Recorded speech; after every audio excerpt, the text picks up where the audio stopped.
Hi, this is El with Realestate.ca. Today we're excited to have Michelle, who's voted for the best staging company in the city of Vaughan and GTA. Hello, Michelle. Hello, Elle. How are you today? I'm fine, thanks. Thanks for coming to our chat today. Well, I'm so happy that you're asking these questions because a lot of people have these questions. Should I do virtual staging? Should I do real staging? Should I do staging at all? And a lot of Exactly. people think that on a vacant property that it is easier to sell vacant. And they've proven over and over again with surveys that this is not true. People need to see there's about 4% of the population that can actually envision something. So it's always better to show them something. So then you get into virtual staging. And at that point, you're putting in furniture and decor and things. But when the buyer arrives, they're kind of let down. They're going, okay, where's all the Very furniture? furniture. It's the same. Yeah, they really don't know what to make of it because like they were expecting a fully, staged home, and that's what they saw online, and then all of a sudden they're looking around, sort of like online dating, right? They just it's a little bit of a letdown. So we don't want to let our buyers down. We want them to be romanced by this home that we're showing them. And so that's why we always suggest to do real staging. The National Association of Realtors in North America does a study every year, and their recent numbers are out now. And they've said over 87% of buyers prefer to see a staged home. So that tells you right there, give your buyers what they're looking for. It's no different than anything else that you go to buy. You might be in looking for a new dress. You might be looking for a new suit. You're looking online, but you go in the store and there's nothing there. Well, that isn't going to work. So that's why we do recommend actual staging. And from there, it's a matter of flow and size. As professional stagers, we know just looking at a place, like what size length of sofa you would need, that type of thing. When we look at the virtually staged pictures, we just know right away that sofa or sectional would never fit in that room like that. That dining table, that length would never fit in that room. So again, when buyers get there, they stand there and they go, I don't know if my bed would fit in this, especially if you're dealing with condos, right? Like Yes. the bedrooms look small, but I'm telling you, we put queen beds in with a night table easily. But when they're looking at it empty, they're going, I don't know.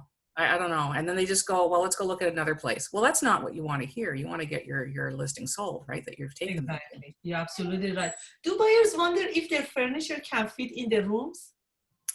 Do the buyers wonder, I'm sorry, I couldn't quite hear you. Say it again. I said, like, do buyers wonder if their furniture can fit in the rooms? Oh, all the time, Elle. Especially if they're moving from a house to a condo, that is an issue.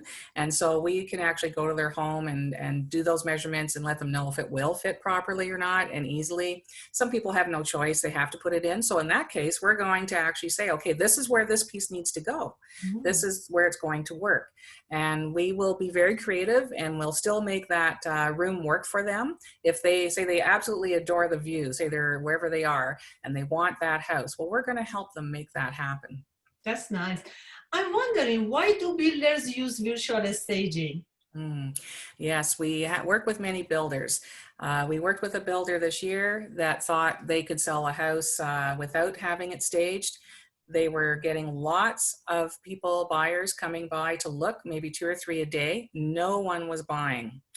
And we staged it, and of course it sold. So that's what it tells you right away. And that was in a house that was probably around 5,500 square feet.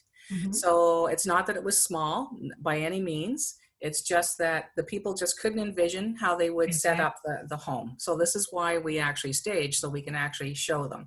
And people will say, well, what if that doesn't look like their furniture? Well, it doesn't matter. It's that you're looking at lengths and widths and how big a bed you can put into a room. Most children today have a queen size bed. So this is why it's really important, because we have to make sure that they think their family can move in there. Exactly. Michelle, I have heard that virtual staging is like online dating. Why is that? Very much so. If anyone's ever done it, then they know that people post pictures, beautiful pictures. And when they actually show up to that coffee shop or wherever, it's not quite what you saw online. So again, we don't want to do the old bait and switch, right? We want to actually just show them exactly what they're going to get. That's how people make decisions. They just need the information. So give it to them. That's your job as an agent, is to provide information and clarity and Yeah, make it easy for a buyer to say yes. And that's what we're trying to do for the agent as well, is that we're trying to get your bottom line to increase every year. Well, how do we do that? We do that by preparing homes properly. And you can call it staging, but it's actually merchandising, marketing. So that's what we do. We market each home. Your home is a place where you live and you decorate it any way you want. But when you're staging to sell, then we're looking to make you top dollar. And for the homeowner, we want them to get top dollar, right? exactly. So whether it's an older home and they've moved out and they've left it vacant, they've tried, and all they're getting is lowball offers. Well, who does that help? That doesn't help the seller. It doesn't help the agent to make more money. So invest that little bit of money into actual staging and get people offering more money. I see. Thank you. I'm wondering, what's the key differences comparing virtual staging to real staging in a home? I'd say the number one or two things would be the actual feel of a home. Mm-hmm. What impact does it have on people? It is an emotional thing to buy a property where you're going to be living. Mm-hmm. And the other thing is definitely flow, size. Some properties are awkward and you're not quite sure how you would set up a room. Like, what is this room? There seems to be a dining room chandelier hanging down, but obviously this is the front living room. So what's with that? So the buyer starts asking all these odd questions instead of concentrating on their checklist that they have, and they're checking the rooms off going, yes, this is exactly what I need. Yes, this will work. This I can change a little bit. It's perfect for me. So when you do virtual staging, you don't get that happening, because when the buyer arrives, the place is empty. Yes, absolutely. You know, Michelle, we appreciate for educating us today on virtual staging. And I like the analogy of comparing virtual staging with online dating. Very good. I know, it's so true. Everybody, a lot of people have gone through it, or they know their sister has, or their mother, whatever. So they get the Absolutely, experience. I agree. So seeing is believing when marketing a home to attract the buyers who see value in the home.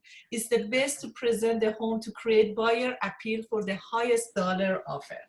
Exactly. And that's what we try to educate everyone to that effect: homeowners, sellers, and the agents. We want you to be getting, well, every home is part of your retirement fund. So Exactly. it might be your first house, it might be your 10th house, but why are you losing money on it unnecessarily? It just, why would you do that? Definitely. Thank you again, Michelle, and I'm looking forward for our next chat. If anyone has any topic that interested to know, please let me know. I go ahead and book another meeting with Michelle based on that topic. Have a wonderful day. Thanks again, Michelle, and keep safe. Thank you very much, Al. You as well. Thank you. Bye-bye. Bye-bye.